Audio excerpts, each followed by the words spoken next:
संस्कृत विद्यालयों, अनुदानित मदरसों के शिक्षकों, शिक्षक कर्मचारियों को पिछले 5-6 महीनों से नियमित वेतन और मानदेय का भुगतान नहीं किया गया है। महीनों से भुगतान लंबित रहने के कारण इन शिक्षकों, संस्थाओं के कर्मियों के समक्ष आर्थिक संकट की स्थिति उत्पन्न हो गई है। अब 5-6 महीना से नहीं मिलने पर वेतन उनकी क्या आर्थिक स्थिति होगी, वो अपना इलाज भी नहीं करा पाते हैं, बच्चों का फीस नहीं भर पाते हैं। कल जो पता चला शाम में मात्र 25 मदरसे और 10-15 संस्कृत विद्यालय, इतने ही शिक्षकों के वेतन के लिए फाइल बढ़ाई हुई है।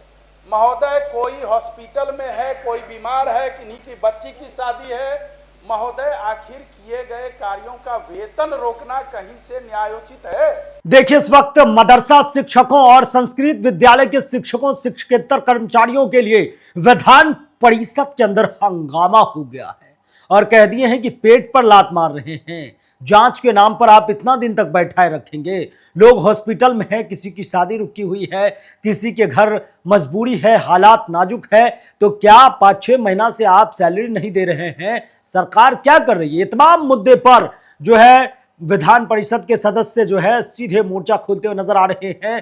कह रहे हैं कि 5-6 महीना से मदरसा शिक्षकों और संस्कृत विद्यालय के शिक्षकों और जो भी कर्मचारी हैं उन्हें तनख्वाह नहीं मिली है। सरकार क्या कर रही है, सीधे आपको सुनवाते हैं। माननीय सभापति महोदय, दूरभाष पर प्राप्त सूचना अनुसार बिहार राज्य के और राजकीय प्रस्वीकृत सरकारी सहायता प्राप्त संस्कृत विद्यालयों, अनुदानित मदरसों के शिक्षकों, शिक्षक कर्मचारियों को पिछले 5-6 महीनों से नियमित वेतन और मानदेय का भुगतान नहीं किया गया है। राज्यव्यापी जांच, भौतिक सत्यापन और तकनीकी प्रक्रियाओं के नाम पर महीनों से भुगतान लंबित रहने के कारण इन शिक्षकों, संस्थाओं के कर्मियों के समक्ष आर्थिक संकट की स्थिति उत्पन्न हो गई है। सभापति महोदय, आप जानते हैं जो मदरसा और संस्कृत शिक्षकों की हालत कितनी दयनीय है। अब 5-6 महीना से नहीं मिलने पर वेतन उनकी क्या आर्थिक स्थिति होगी, वो अपना इलाज भी नहीं करा पाते हैं, बच्चों का फीस नहीं भर पाते हैं। अतः मैं लंबित वेतन एवं मानदेय का अविलंब भुगतान करने का हेतु सरकार को से सदन में एक स्पष्ट मांग करता हूँ। सूचना है, माननीय मंत्री महोदय बैठे हुए हैं, 5 महीने से मदरसा और संस्कृत के शिक्षकों का वेतन रुका हुआ है, बाधित है। और महोदय, कल जो पता चला शाम में मात्र 25 मदरसे और 10-15 संस्कृत विद्यालय, इतने ही शिक्षकों के वेतन के लिए फाइल बढ़ाई हुई है। महोदय, कोई हॉस्पिटल में है, कोई बीमार है, किन्हीं की बच्ची की शादी है। महोदय, आखिर किए गए कार्यों का वेतन रोकना कहीं से न्यायोचित है? सभापति महोदय, ये प्रश्न पहले भी उठा है, 3 दिन पहले भी। हमको लगता है इसके बारे में एक जवाब आना चाहिए। सभापति महोदय, जांच के नाम पर वेतन नकारने की बात, नहीं देने की बात, यह बिल्कुल न्यायोचित नहीं है।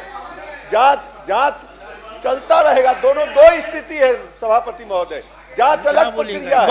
महोदय, मेरा आग्रह होगा आसन से कि आप इसको संज्ञान में लेते हुए 5 महीना 4 महीना से तनख्वाह नहीं मिला, आप जांच कराएं ना। आप मालिक हैं, आप सबके जांच कराते ही रहते हैं, लेकिन जांच के नाम पर आप उसके तनख्वाह कैसे रोक दीजिएगा? आप तनख्वाह, इसलिए महोदय आसन से आग्रह है, तो सरकार के पास दे दिए, सरकार ने ग्रहण किया इसको और 1 साल पहले जांच भी करा ली है महोदय। इसलिए आप आसन से निर्देश हो, आपका संरक्षण चाहिए महोदय, आसन से निर्देश हो, आपका संरक्षण चाहिए।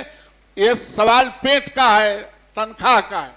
तो आपने सुना कि किस कदर बिहार विधान परिषद के अंदर माहौल गर्म हो गया कि जांच के नाम पर, पहले भी जांच हुआ था, लेकिन जांच के नाम पर कहीं से भी ये न्याय उचित नहीं है कि आप जो है इन लोगों का जो काम कर चुके हैं, जो अपनी सेवा दे चुके हैं या दे भी रहे हैं अनवरत लगातार, ऐसे लोगों का सैलरी रुकना ये कहीं से भी न्याय संगत नहीं है। और इस तरह से लोगों के सामने भूखमरी और आर्थिक स्थिति उत्पन्न हो रही है। जायज़ सी बातें हैं कि कोई आदमी अगर 5 से 6 महीना काम करे तो अपने आप में ये चैलेंजिंग होता है। वो सब कुछ छोड़ छाड़ के अपना काम करते हैं और उन्हें उसका सैलरी ना मिले, तनख्वाह ना मिले तो उनका पूरा परिवार जो है वो स्थिति काफ़ी गंभीर बन जाती है। तो सरकार को इस मुद्दे पर जरूर गंभीर होनी ही चाहिए और गंभीरता से इस बात पर ध्यान देना चाहिए कि उनका सैलरी जल्द से जल्द क्लियर होना चाहिए। तो अब जो है दबाव बढ़ता जा रहा है, दबाव का जवाब क्या आएगा वो भी आपको बताएंगे। बने रहिए खबर पॉइंट के साथ। बहुत बहुत धन्यवाद।